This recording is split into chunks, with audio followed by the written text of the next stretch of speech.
There's been an awful injury on last night's Raw to Zoey Stark. I'm Ollie Davis. That was a weird intro. It was a weird, I'm so used to doing fun puns or something like that. Yeah. And this was more serious. There's been an awful... I felt like you caught me mid-conversation in that one. But I'm Ollie Davis. I'm joined by Luca and DAD. Welcome to the Raw Review Podcast. I was also double-checking the audio levels as well. And I was like, man, that's not bouncing a lot over there. And it's because you were so solemn. You were solemn monster. I was solemn. I was the Raw commentators after a beatdown angle. And you were just like, it's been a terrible, tragic injury. Sorry, let me try this again. Zoey Stark's been injured. Of course, I don't mean it that way. If you haven't already, please press the thumbs up button, give us a subscribe, leave a comment down below, and send in your chat gables to WrestleTalk.com/support, or read out every single one over $5. And make sure to subscribe wherever you get your wrestling podcasts from as well, because every Tuesday and Thursday, and next week, Monday, for Double or Nothing. Oh, yeah. I'm so excited about Double or Nothing. It's not what we're here to talk about, but I'm really excited for that show. I'm excited, but it's a long show. There is such a thing as too much wrestling. I strong disagree. Okay.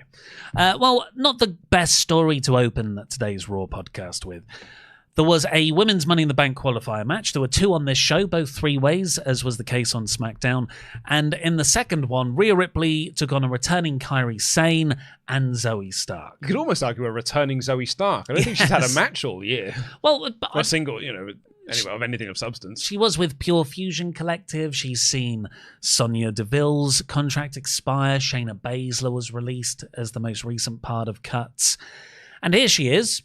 This is probably the first time, right? I'm back on my own again, repackaged slightly. They even pushed that on commentary of because they showed her sort of warming up backstage, and they were like, here she, this is a new start, without saying, because all of her teammates have been released, this is a new start for Zoey Stark. And she was never gonna win this match. Like when you looked at the other three-way, you were like, okay, there's two potential winners that could go in here. This one was like, no, there's one winner of this match, and her name is Rhea Ripley. But at the same time, it kind of sucks because this was it could have been the start of maybe something, but unfortunately, it's been cut short. Yeah, well, I'm pretty sure she was definitely taking the pin here. No way Kairi Sane was taking the pin in her big return match back. But just before, not before the ad break, it's not like this was a planned ad break. They went to ad break because of what happened. She went to do a drop kick. I think Sane was slightly out of position, and Stark just landed on her right knee, I believe. Awkward landing. And immediately something was wrong. The referee's talking to her. She rolls out the ring. Medics are down there. They cut to break. And then you can see fan footage. She's being helped to the back afterwards, really limping. The Wrestling Observer reported today that people are very worried about her because this was the knee injury, the same knee that took her out for 8 months previously. Yeah, that she had that in NXT. So that's why she has that big knee brace. Yeah, not good, unfortunately. Yeah, it's a real shame. And as I said, it's particularly as well. I don't think she was going to get a big push coming out of this match, and I think even very likely that she was going to be getting a lot of TV time for the remainder of this year. But this was, felt like her first match in forever. And it was like, okay, let's, we've got to start something new with Zoey Stark here. And yeah, it's just not going to happen. When was the Trish Stratus pairing? Was that last 2 year? years ago. Oh my God, I've lost a year. Okay, so this coming Sunday is our 3 count for Money in the Bank 2025. Where's that? On patreon.com/WrestleTalk? No, that one's publicly on YouTube. Yes. And on patreon.com/WrestleTalk, we're doing Money in the Bank 2020 in 3 words or less / fewer. And at the start of that, we played a little game where we had to try and name the Money in the Bank lineup of last year. And you just kept talking about the London show as if that one happened last year. I think I went down a ditch like Flight of the Navigator. And I've come back out, and it's 2025. It's 1 year. There's a 1 year later storyline where Superman, Batman, and Wonder Woman were just gone for 52 weeks. What year is it? A lot of my references are mid-noughties DC Comics continuity based right now. Are you reading a lot of that? Yeah, but it is a detriment now because everything that happens, I'm like, that's like that thing that Green Lantern did, and I can't have normal conversations with people. Anyway, it sucks. Ripley and Sane did pretty well afterwards, because you got to adjust, and the planned finish was presumably Stark getting pinned. So they go on a bit longer, do a Yebu spot, and Rhea just grabs Kyrie into a Riptide. 1, 2, 3. Ripley is going to the women's Money in the Bank match. What do you make of Ripley qualifying for Money in the Bank? I have seen, looking at the YouTube comments on your edited review today, doesn't appear to be a lot of love for the decision, because, I mean, I don't think she's going to be getting the Becky Hogan treatment that Becky has had for the last, year or so. But certainly since her return. But I am starting to see a little bit of that, Rhea again, is it? Getting pushed for the 400th millionth time. Rhea again, is it? In a 6-7 person match. Yeah. I think that's okay. You want, the best ladder matches, I think, are when they're full of all the stars. Well, yeah. Rhea Ripley is the biggest star in the women's division. She doesn't currently have a title. She should absolutely be in the ladder match. So that was kind of my argument as well, because you may say Rhea again, is it? And my counter to that would be one of the most over baby faces in the match, is she? And it's not like it's a one-on-one title match. No. Which there you will at least 5 other people in that match. Yeah. And I don't think Ripley's... She's not taking away a spot from most people. I don't think Ripley's going to win. But maybe that could be the argument that some people would have against her, is that she doesn't need it's Randy Orton being in a Money in the Bank ladder match. What is the point? He gets a title shot every other week anyway. I'm talking about when he was in the Money in the Bank ladder matches. Why is John Cena in this when he gets a world title shot every other week? And Rhea Ripley, she's already programmed. They've been teasing on TV that she is going to be Io Sky's next challenger for that belt.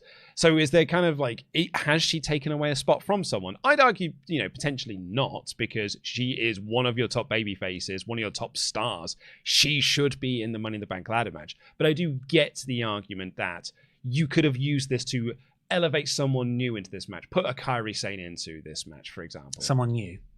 Well, someone who has not been given someone who has not been given the same chances at these sorts of shots that Rhea Ripley has afforded. Bearing in mind that she has had about 7 WrestleMania matches and they've all been for titles.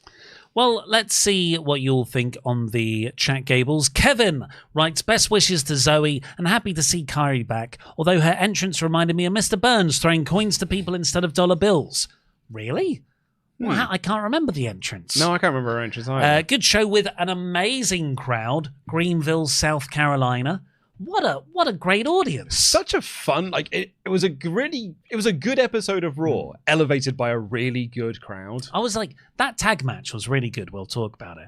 But it was also every WWE tag match with screwy interference at the end you've ever seen. Mm-hmm.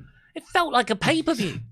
Because of the crowd. Yeah. Question. Is Cena versus Truth a non-title match? I think I heard Cole say that. Let me go to WWE.com. The graphic had the WWE Championship next to Cena's face. Mm-hmm. I don't know if that denotes it's a championship match or he is the champion. Let's have a look. R-Truth will take on his childhood hero John Cena at Saturday night's main event in what is sure to be an emotional matchup for Truth. Huh. It doesn't actually say, it just says undisputed WWE champion John Cena versus R-Truth. Yeah. It doesn't say for the title. How does it phrase? There's really no reason for the title to be on the line, is there? Having said that, it doesn't. Oh, okay. So the Jey Uso one does say with the title on the line. It must be non-title. What's Truth done to get a shot? Be R-Truth. Exactly. So the argument is he shouldn't get one. I thought it was a title match, but it makes sense for it not to be one. We've had a couple of chats from Aziz. Actually, while we're on the topic, should we see what people think in the chat about Rhea Ripley? Oh, yeah, okay. So let's do a thumbs up, thumbs down. Mm-hmm. So, Mod Mother, if you can hear me, can we have a thumbs up, thumbs down poll for Rhea Ripley being in Money in the Bank, please? Yeah. Aziz writes, hey, gents, I went to a recent ROW, that's Reality of Wrestling show in Houston, and I overheard Booker T. Well, okay, right, this is put a big allegedly on this. Well, it's about Booker it's about, obviously Travis Scott is training to be a wrestler, and Booker T. Not training to be a wrestler, he's training for a match. He's training for a match And where he will be. Reportedly is going to be tagging with John Cena at Money in the Bank. And Booker T was the guy training him. That's already been reported. Aziz, I won't read out what you've said, just because, that would just be, we believe you, but we also don't know you. So we don't want to be putting rumours out into the world. But we will say this one from Aziz also. I was a big fan of your beautiful disaster piece of an episode on Pinkerton. Will you guys ever get drunk and talk about other albums like Chocolate Starfish or other albums from your adolescence? Maybe put in a write-in poll. Anyways, keep jamming that jam. If we were going to do a Limp Bizkit album in the style of Drinkerton, it would not be Chocolate Starfish, because that is not an album of my adolescence. Because its Significant Other is a far superior album to Chocolate Starfish. Chocolate Starfish is the only one I know. In which case, then, that is the one we would do. And it's the one with The Undertaker's best theme tune on. Well, yeah, I suppose, yeah. I had the CD single of Rollin', and it had the music video on. And I used to watch it on my computer. You have to put it in as a CD-ROM. And it's got the Mission Impossible song on there. My Way, of course, is on there as well. I just think, personally, Significant Other is a far superior album. There's a reason why Chocolate Starfish is like the last of the albums that they did before they fell off a cliff. And Chocolate Starfish is a butthole. Yes. Geek of Arabia and Power Packers have got Memberg ships. Do you want to explain the Memberg situation we have right now, please? Can do indeed, because we've made the transition from the WrestleTalk podcast YouTube channel back to WrestleTalk. We are moving our Memberg ship to here as well, and becoming a member gives you exclusive emotes to use in the chat, as well as some other stuff too. So become a Memberg today.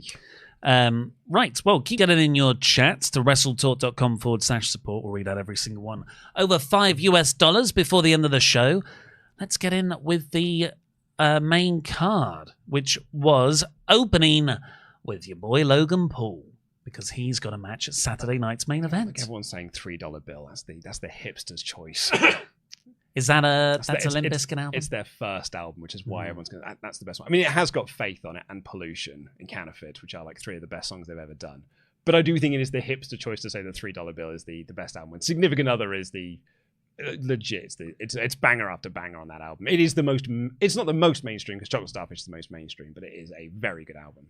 Is that the second album? That's their second album, was Significant and Other. Chocolate Starfish is the third. Again a butthole. It's a butthole. And then its Results May Vary, which is Toilet. Mm-hmm. And then they go away, and then they have another comeback album with Gold Cobra, which is divisive, but I think it's actually pretty good. And then they had Still Sucks a couple of years ago, which is superb. Oh, it's right. Awesome. Logan Paul opened this episode, of course. He is fighting for Jey Uso's World Heavyweight title at Saturday night's main event in but 5 days' time. Have you got a prediction for that? Jey Uso. Logan Paul said he got annoyed by the yeeting, and then who would interrupt him but Gunther? Yeah, I thought this was a nice bit of business, as some people would say in the podcast world, because it is...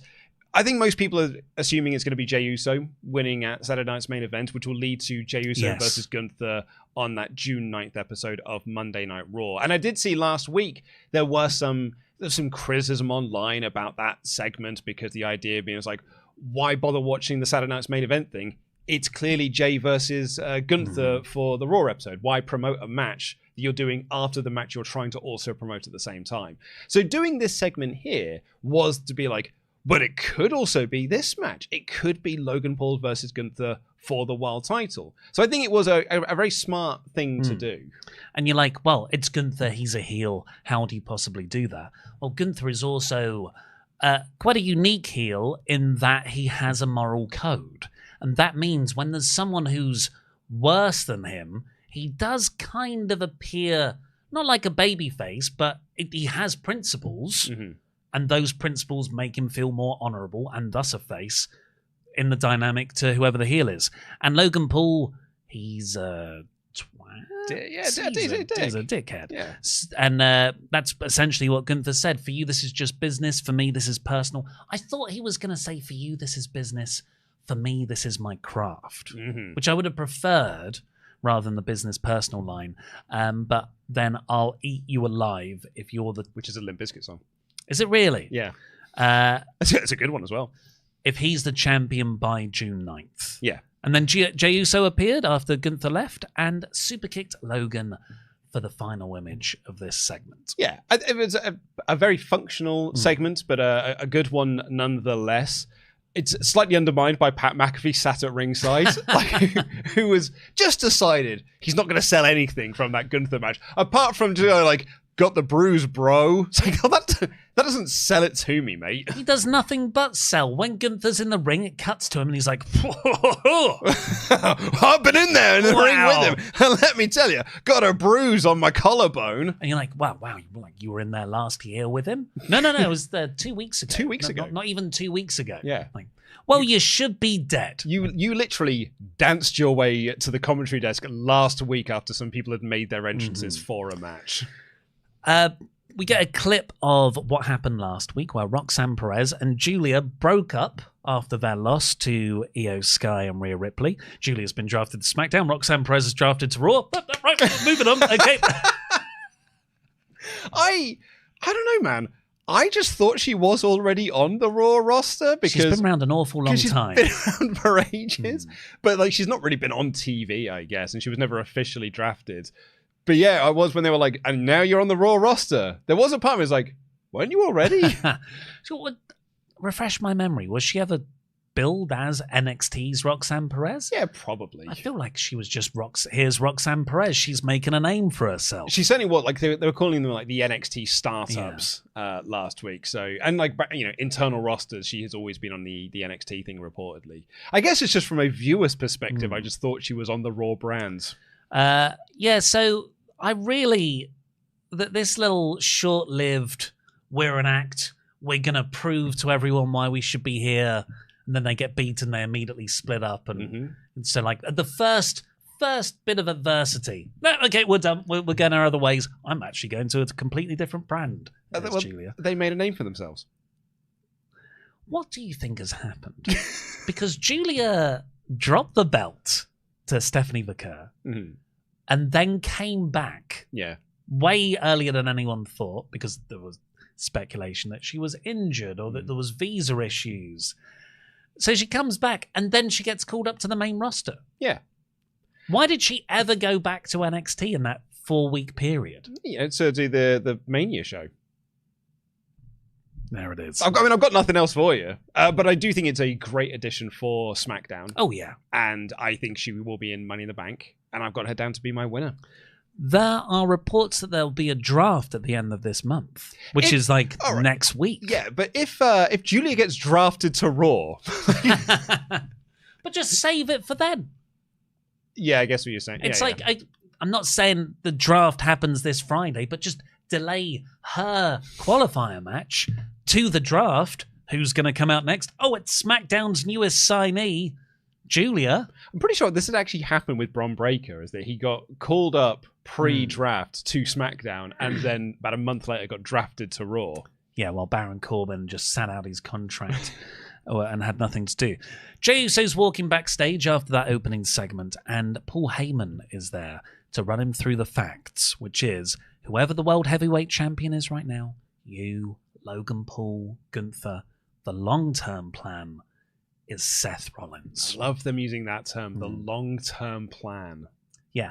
Paul Levesque, he's maybe doing a meta commentary on how we all talk, how great his long-term booking is. Yeah, it's the long-term plan is that Seth's going to win the belt. I think that's really nice. I think it's a great way to use backstage vernacular in an on-screen context. Yeah, in a kayfabe way.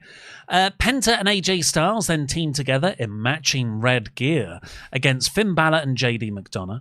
There was this was a really fun match to watch. This was a terrific match. And I'm glad that it was, because I hate the finish.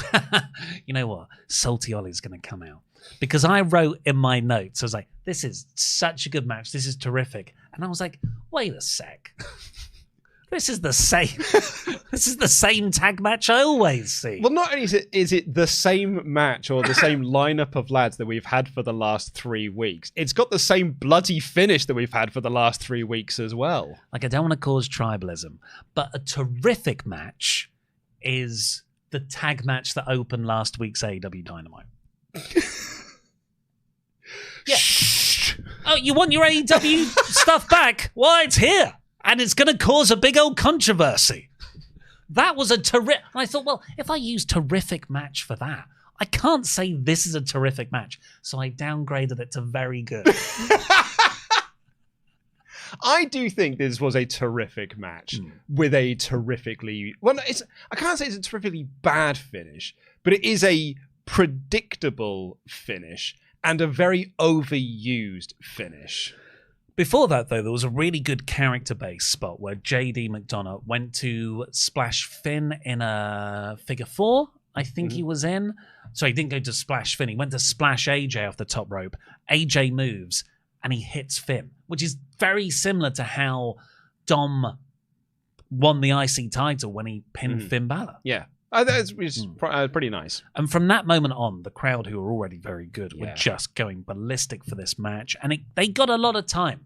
And my problem with Raw recently has been that they just don't give the matches time. And when they do, there's no heat for them. This was a great marriage of both going through 2 ad breaks and the crowd were there for every moment.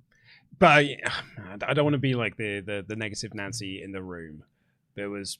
2 weeks ago, it was Dom versus Penta, and there was Judgment Day interference, and Dom pinned Penta. So Penta took on a member of the Judgment Day, and then Penta took on Chad Gable, and the Judgment Day interfered, and Penta won. And then this week, Penta takes on the Judgment Day, and Chad Gable, El Grande Americano interferes, and it leads to... It's like, this is 50-50 booking. This is the stuff we used to have a go at this company for, was doing repetitive 50-50 booking. And I went into this match being like, all right, okay, well, El Grande Americano interferes and Judgment Day pick up the win because they haven't won, because Penta won last week. And it's just as bad. Yeah. Finn got the pin. That's the most surprising part. Well, it's not going to be JD. What, have you seen Balor over the last couple of years? He never gets pins. But yeah, what happened was Carlito made a distraction, but then it was El Grande Americano with the loaded mask on Penta, which allowed Finn to roll in and take the pin. So yeah, I think that's a really good point on 50-50 booking. They've actually disguised that quite well. I hadn't considered it.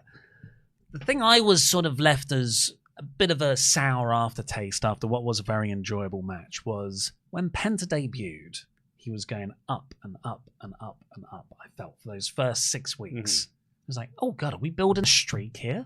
Are we going for the IC title already? And now I feel like the peak was quite a long time ago, and he's gone back down into the lower mid-card, and he's just waiting down there now. See, I don't think he's down. I think it's plateaued. I think it is just, he has got to a level, and he's just at that level, and there he probably will remain for a little while until he reunites with Phoenix, and then because then he's in the tag division that no one, like in particular WWE, don't particularly care about. So that's when maybe it will dip down a little bit. But credit to him, he's had a better start than Ray has, because Phoenix's run in WWE thus far has just been taking losses. You're getting called up to AAA. I guess you're right. Sometimes plateaus do feel like declines. Yeah. Because you're just used to a rapid rise. Glass's variant, Kathy Kelly, interviewed Io Sky backstage, but Becky Lynch came over and said, I could beat you. And then she came out for her match. But then we got a backstage segment where Seth Rollins... It's really difficult to have Seth and Logan Paul next to each other in your notes, because I want to read it as Seth Logan, like the American film actor and comedian Seth Rogen. But no, Seth goes up to Logan Paul, and I thought this was Seth at his manipulative best. Yeah, pretty good. He said to Logan, look, if you can get past Jey and Gunther and you're still the heavyweight champion, how about we run our Mania match back? Yeah. And maybe if you beat Jey, that's because Bron what he does to him in the main event tonight. And just remember who made that happen. Long-term plans. Becky's still in the ring. It's been about 10 minutes since we last saw her go out there. And she takes on Roxanne, Perez, and Natalya. Fresh off punching a fan. To what end is that for? Well, you got headlines. You know, she got a WrestleTalk News headline off the back of that. And that's why you do these sorts of angles, is to get in a name for yourself. Like Natalya, she's a kind of a fascinating person within WWE, because when her contract was coming up, according to Fightful, WWE were like, we have to keep Natalya. So they went like out of their way and had her as like a must-keep prospect. And they signed her to a multi-year deal and then have done nothing with her. They signed like she, and really, I would read that as, this is not what the report is, I would read that as, we have to keep her because we don't want her going anywhere else. Or doing the Owen Hart. Or exactly, we tournament. Don't want her going to AEW and doing the Owen Hart tournament. We cannot have Natalya pose with the widow of Owen Hart, Martha Hart. Yeah, that's a PR thing. It's not going to be a great one, so we've got to keep hold of her. But they are allowing her to go off and do, you know, she did Bloodsport over Mania weekend. She did the Crockett Cup, the NWA show where she challenged for the Women's Championship. So I think for Natalya, it's just like, yeah, do these sorts of angles. We're kind of getting a bit of a vision of what Natalya could have, what could have happened to Natty Neidhart if she had left last year, if she did not re-sign last year. And I think it's what Karrion Kross is doing. Karrion Kross is doing that shoot promo, shoot in air quotes, doing that the YouTube video that he put up, doing a video on Twitter where he's being like, hey, I'm going to bring the righteous into WWE. It is just generating headlines for yourself, because that keeps you in the conversation, and it almost has to force WWE to put you on TV because people are talking about you. In this match, I thought most of the work, the best stuff, was Becky and Perez. Like, that stuff made me really excited for the future when they'll have a match. Yeah.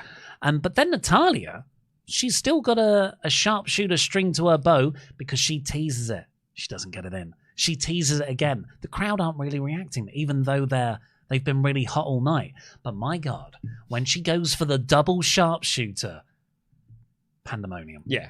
I really enjoyed this match. I thought this was great. It was good. It's also fascinating to look at as a visual aspect, because Natalya is of the Divas era, Becky Lynch is of that Women's Revolution era, and Roxanne Perez is that person who's come up, who has benefited from the work that Becky did down in NXT. And unfortunately, it's looking at Natalya, who never got the chance to have that work during the Divas era. Did they make a point of that on commentary? I don't know. I tend to tune out. That's really good, isn't it? You could have built this match around three eras of women's wrestling. But yeah, Roxanne was put in a babyface position against Becky here, because Becky is so outwardly a heel, and Perez, I don't think the crowd know what her character is. I certainly don't. She's making a name for herself.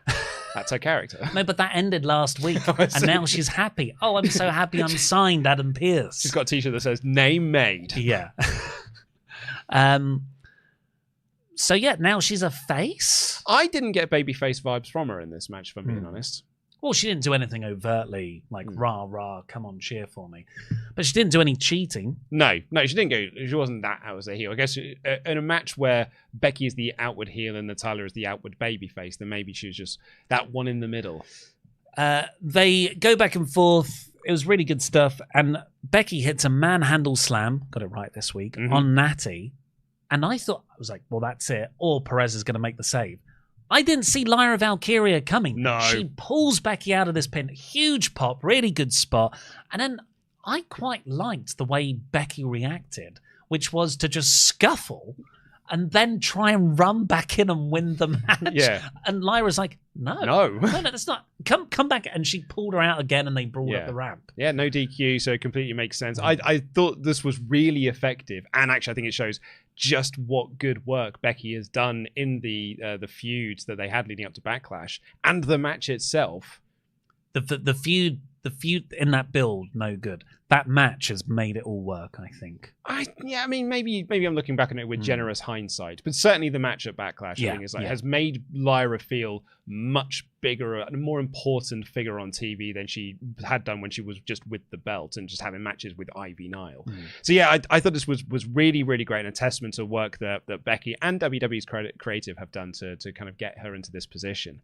And I was kind of surprised a little bit because I really thought after Becky's promo last week, she was going to go into Money in the Bank with the gimmick of, I'm going to hold all the women down. And you can have that visual of her on the ladder, literally kicking the women down as they're trying to stop her. But Perez got the win. She hit the Pop Rocks on Natalya as Becky brought up the ramp with Valkyria. So then in her first year, she was the runner-up and Iron Woman performer in the Royal Rumble. She was the runner-up in the Elimination Chamber. Do you think she wins the briefcase? You've got Julia. I think I've got Julia down to win. If Julia qualifies, which we don't know for certain. I don't think she's qualified as of yet. No, it's Charlotte Flair, Julia, and someone else in the match on SmackDown this week. So I think Julia goes in. I think that actually is the more sensible option to put into the match. So I'd put the belt on. I'd put the briefcase on Julia. But yeah, maybe that's what Roxanne will be, and maybe that's part of this babyface thing is doing. She is the Cinderella story. Well, we'll get more onto Perez because this isn't the last we see of her. Sami Zayn visits Jey in his locker room. He says, "I'll be in your corner against Bron." Jey, I'm liking this performance from Jey now. I feel like the weight of the title is starting to hang heavy on him. Yeah.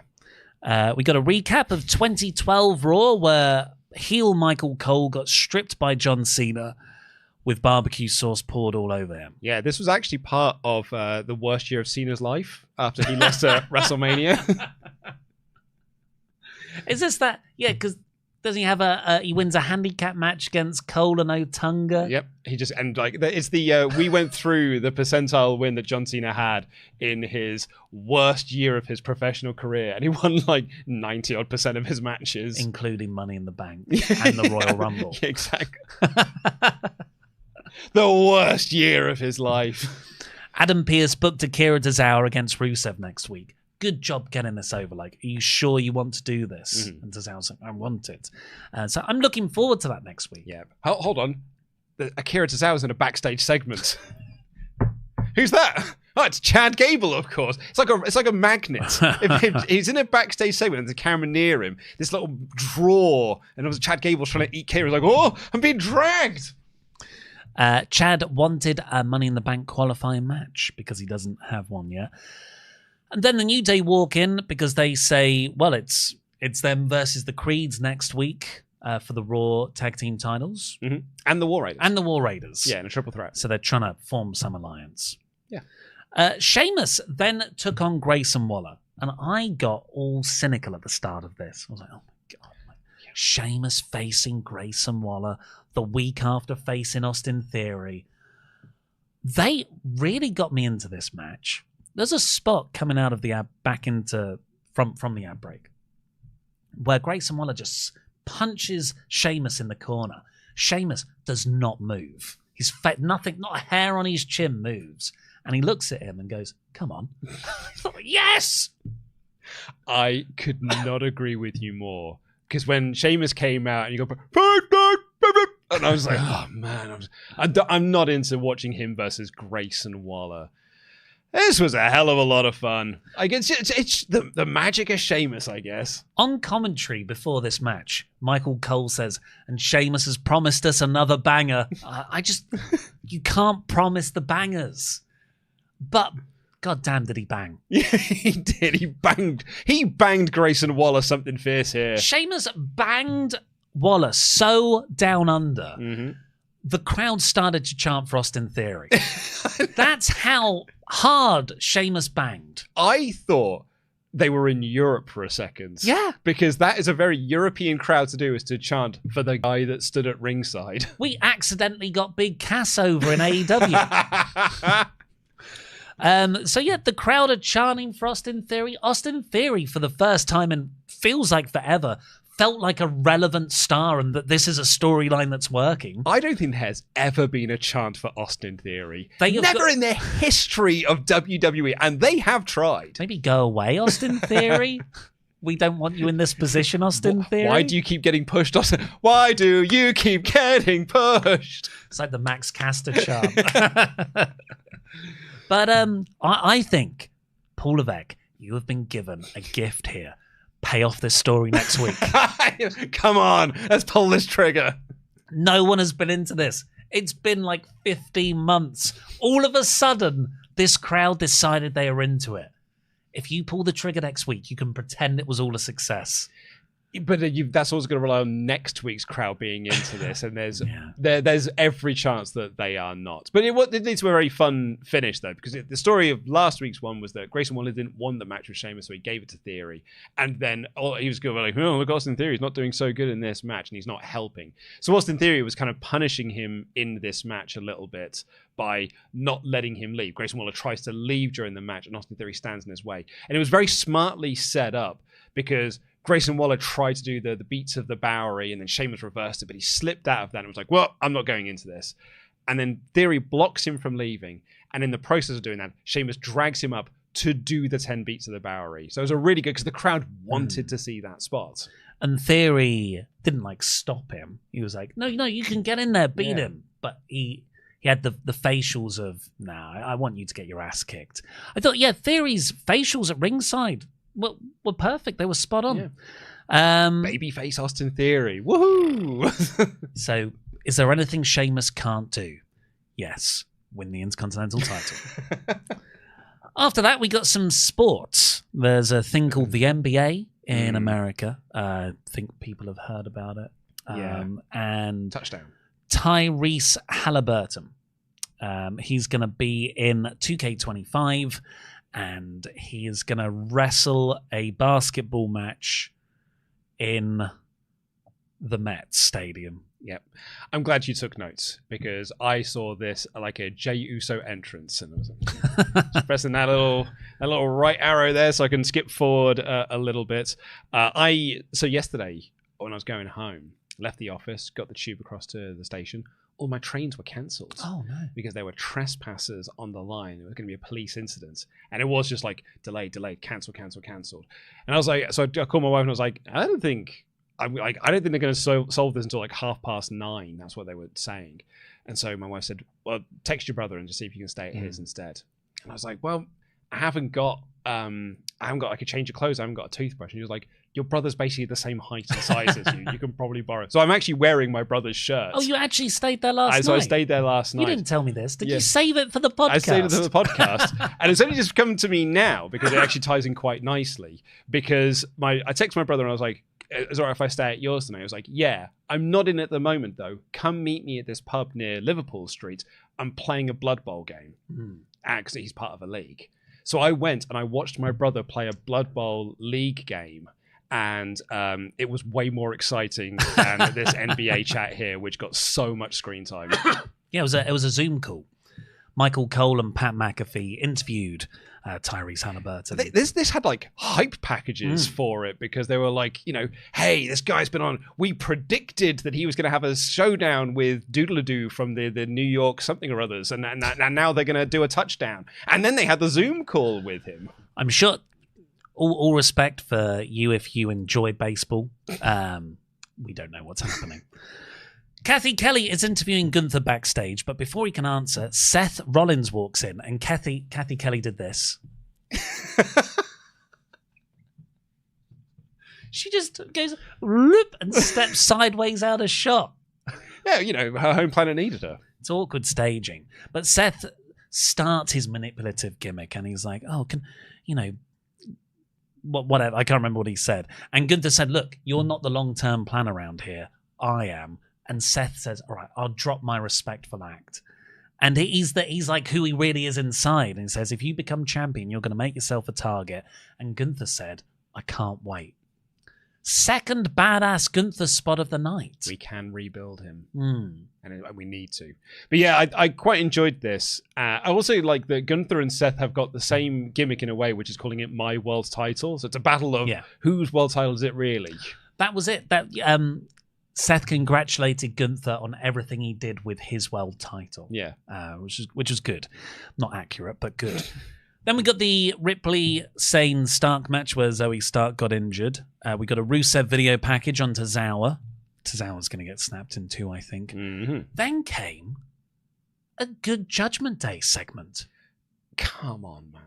This was intriguing. Oh, come on, man. There was a new development. No, it's not. It's the same development. No, it's a different development. It's the same development. She's a woman. It's bringing Liv into the group. It's the same development. It's not Liv. Liv's not there. It's Roxanne Perez. V. It's the same shit with this group. No, because she brought them a gift. She brought him some chicken nuggets. Yeah. Yeah.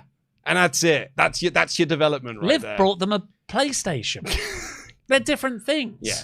Like, I get that it's mirroring, but man, am I just done with this. Like, we need to move on. Well, I unironically liked it. I'm not just saying this to annoy you.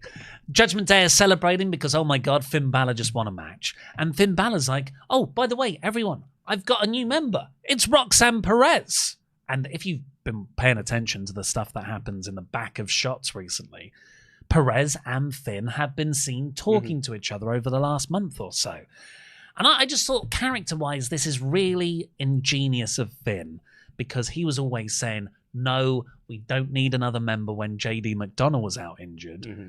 But as soon as Liv's gone, he's had a change of heart, and he's like, actually, we do need another member. Here's Roxanne. He does this just after he's won, so he's got a bit of credence. And Clearwater Revival. Dominic can't say anything because he was also pitching for a new member to join. But his argument was like, I think we should just wait till Liv comes back. Because he doesn't want to do it. He doesn't know what to do. I don't know what to do until his wife comes home to tell him what to do. But Roxanne got everyone presents. She gave Not Raquel. Chicken nuggets, not tendies. I don't really know what the tendies are. Different. Are they longer? Yeah, we don't have tendies here in the UK because we're adults, and we call food by proper names, not children's names. Like mutton. We eat mutton and lard over here in Britain. Suet. That is what we have here. But yeah, so she got chicken nugs for Dom and some apples for Carlito, but nothing for JD and nothing for Raquel. So maybe we'll get those. Maybe that'll be the next story progression in this segment, is that they'll get different presents next week, and we can just keep turning this Judgment Day wheel. Raquel was suspicious and angry at this development. Sorry, a Judgment Day member being suspicious and angry at another Judgment Day member for a decision they made about the Judgment Day. Fucking Kel Surprise! Perez hasn't been officially accepted. She's not officially a member. They're going to think about it. And great!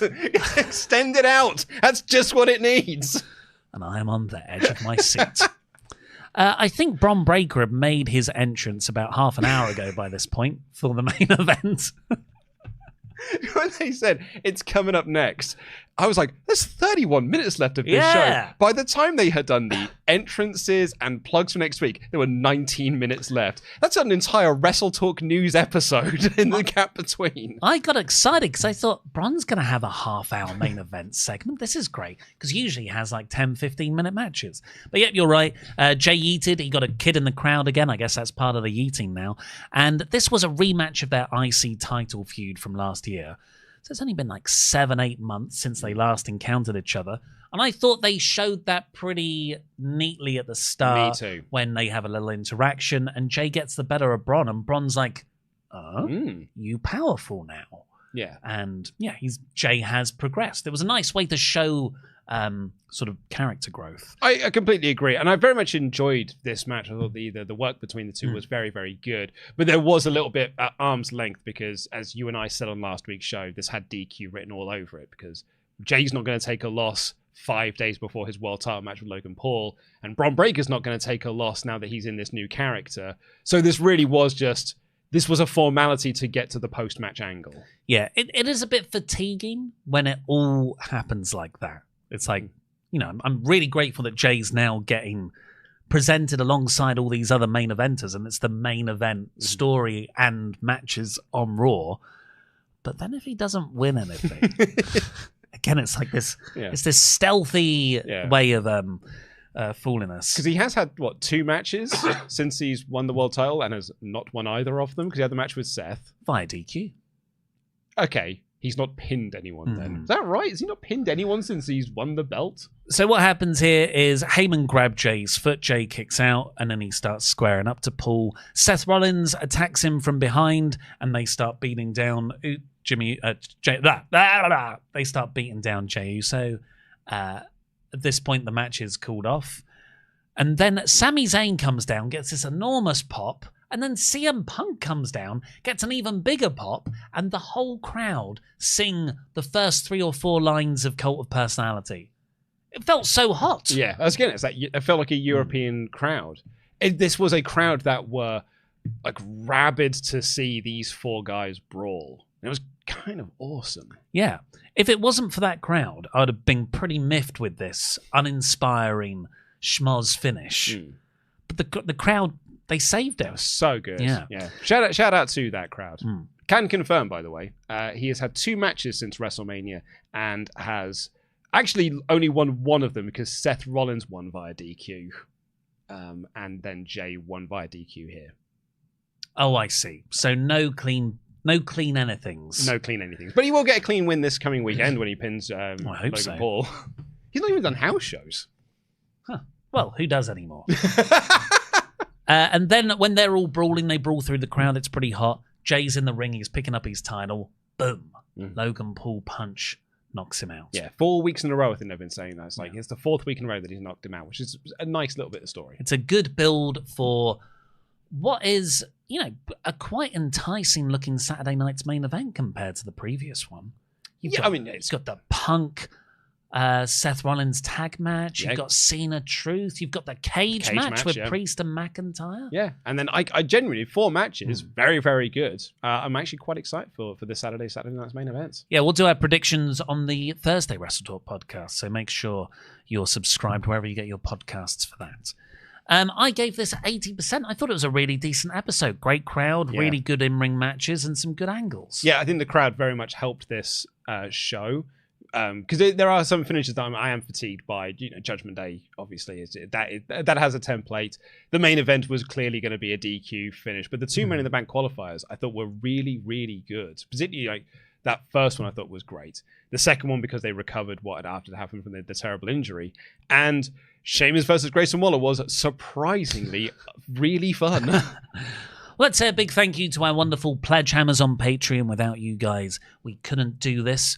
Der Farm General, Roman Dietrich. Ross Pooper Scooper Cooper. Rue the Day, Rory O'Brien Kelly. The Man with the Scoops, Sean. The Big Boss Man, Security James. Hear Me Roar, Sirutu Lion. The Torrential Tribute, Spencer Vaughan Hagen. The Pharaoh, Stephen Mazzaferro. The Incredible Tarzo. The People's Broker, Ash Ajas. Keep rolling. The Rick Peck. So many Limp Bizkit things in this episode. And Commentator of the Century, Vince Phillips. That is your Hall of Fame class for Tuesday, the 20th of May, 2025. And you'll want to go over there because not only do you have episode 2 of our brand new The Rise and Fall of the Nexus series that went live on Saturday. So we've got the Raw debut. That's live on the main WrestleTalk channel. But then the next episode is behind the paywall and will remain there exclusively on Patreon. Which is us reviewing Money in the Bank 2010. Sure is, yeah. The very first Money in the Bank pay-per-view concept as its own show. Well, we talk about TNA for most of the time. The first hour of the show is TNA chat, and that is and it's not because with these big TNA marks, though we are. It's because it was the really fascinating period of time where Dixie Carter realized that this Hogan Bischoff thing isn't working 6 months in. So she's pulling a different lever and wants to bring in Paul Heyman, who was out of WWE and out of wrestling and had been for a while, had been out of wrestling since December 2006. And it's all about the different backstage negotiations and tactics that Heyman has in order to come into TNA and what Dixie's walls are that she's putting up to stop a lot of what Paul Heyman wants to do. It's a fascinating thing and also creates this really interesting timeline of what could have happened if Dixie had just been a little bit smarter and trusted Paul Heyman over Vince Russo and Jeff Jarrett. And Hogan and Bischoff. And on the other end of the scale, this weekend we have Money in the Bank 2025 predictions 3 count on the channel, but then on patreon.com/WrestleTalk, us reviewing Money in the Bank 2020. AKA Ollie's favourite Money in the Bank ladder match. It's the best one.